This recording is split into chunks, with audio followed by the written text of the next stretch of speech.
So, 10 months ago, I made this video on who should be the Chosen 6 for Super Smash Bros. Ultimate Fighter Pass Volume 2. And so far, right now, some of those characters that I suggested didn't came true, as you see here, except for Steve and Alex, which did came true. However, the other two, I didn't expect from. And yet, 3 Challenger Packs still stand left.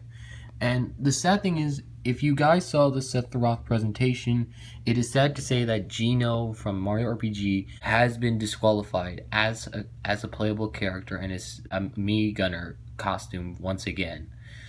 It's just sad to see him. Now in this video, I'm going to be discussing on who should be the chosen 3 for Super Smash Bros. Ultimate Fighter Pass Volume 2. Now, in condition, I will not be including Master Chief, Sora, Conquer, or Kronos, because basically the theory comes into mind because since Banjo was in Fighter Pass 1 and Steve is in Fighter Pass 2, I think that Master Chief and Conquer are not likely to join Fighter Pass 2. And Sora and Kronos, on the other hand, will probably be also as a chance of not having that, because in Fighter Pass 1 we got Hero from Dragon Quest, and right now in Fighter Pass 2 we now have Sephiroth from Final Fantasy VII. So it's dislikely for them to be also in Fighter Pass 2 and more likely to be in Fighter Pass 3. Sorry, you guys. Anyways, the rest of the characters I'm going to go over are, in my opinion, each Challenger Pack will have 3 characters in it, and these characters are all in my opinion. So, hope you guys really enjoy those characters, and they're all in my opinion. If you disagree, it's fine. Anyways, let's begin. Challenger Pack number 9. Now, here we have Dante, Doomslayer, and Larry Laffer. Dante, obviously, many people want this character because when there was announcement for the 5th fighter for Fighter Pass 1, people thought it could be Crash, others think it's Steve, or others think it's Dante from Devil May Cry. And despite the fact, fun fact is that since the release date of Fighter Pass Volume 5 was the same release date for the new Devil May Cry game, people thought it could be Dante, but we were wrong. We ended up getting Byleth from Fire Emblem Three Houses instead. But there's still hope for Dante, because since Steve is already in the game, there's still hope for Dante because he's another Capcom character, and we already have Mega Man and Ryu as Capcom characters, and we need another Capcom character, Doomslayer. In March 2020, we had Doom Eternal and Animal Crossing New Horizons on March 20th, 2020. And it was really cool because there was memes about Doomslayer and Isabelle teaming up together in most of those memes. But I think having Doomslayer in Smash could be really great because he would have a lot of gun equipment he uses in his games.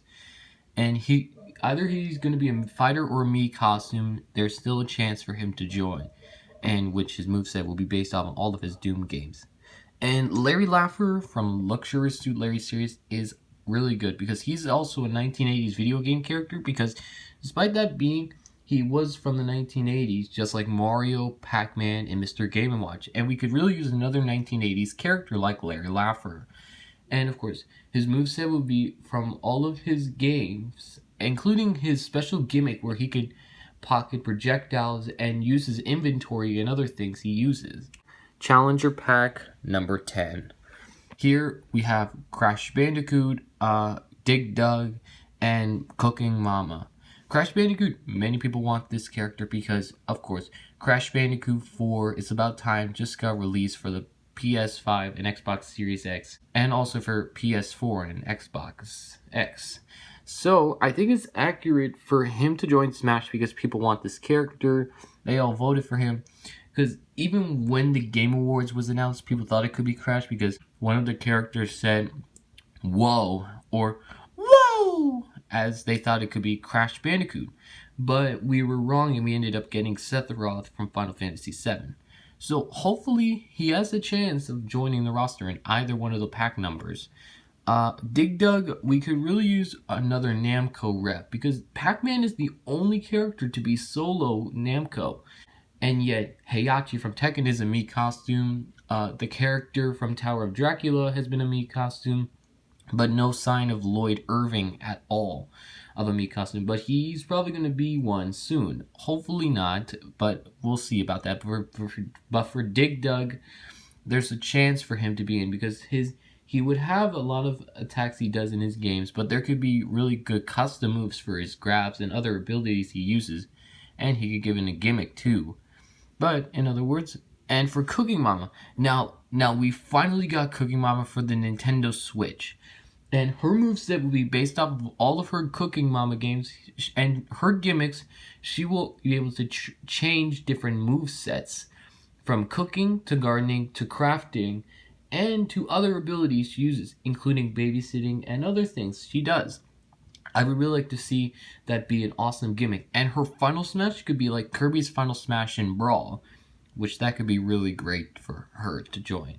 And she would also have a lot of different alternate skins and a lot of different spirits as well. And a lot of music too.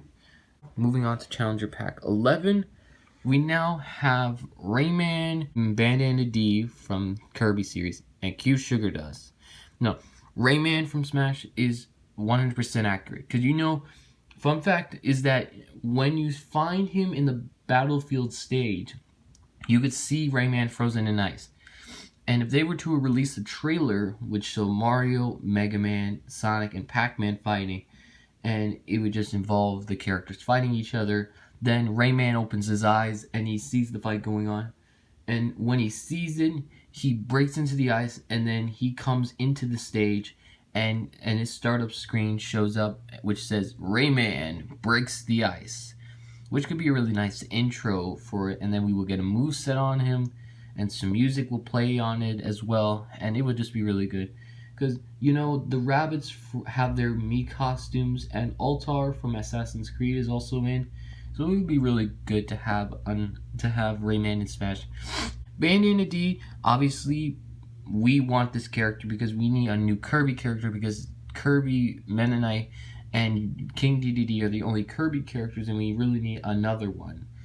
And I think since Kirby Fighters 2 came out in September, I think his moveset will be based off of the ones he does in Kirby Star Allies and Kirby Fighters, which could be great for him because he deserves the spotlight more than anyone. And despite the fact Q Sugar Dust joining in, because HuniePop 2 is probably going to get released in January 2021, because since the dev community is working on their sequel and is probably going to get made finishedly, and they're planning on putting HuniePop for Switch very soon in the future, which I have to agree, even if they have to censor some of it. But onto that, she would have a moveset that's customizable, and she would have abilities she does in the puzzle game HuniePop itself by using some of the tokens, day gifts, and other mechanics that could be used for the moveset. And that's all with those characters, and those were all the packs to go over with.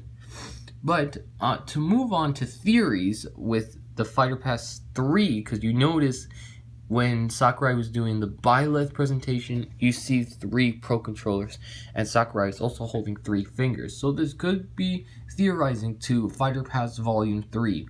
It could either have 5 characters or 6 characters, even though in the select screen, there's so many characters to choose from.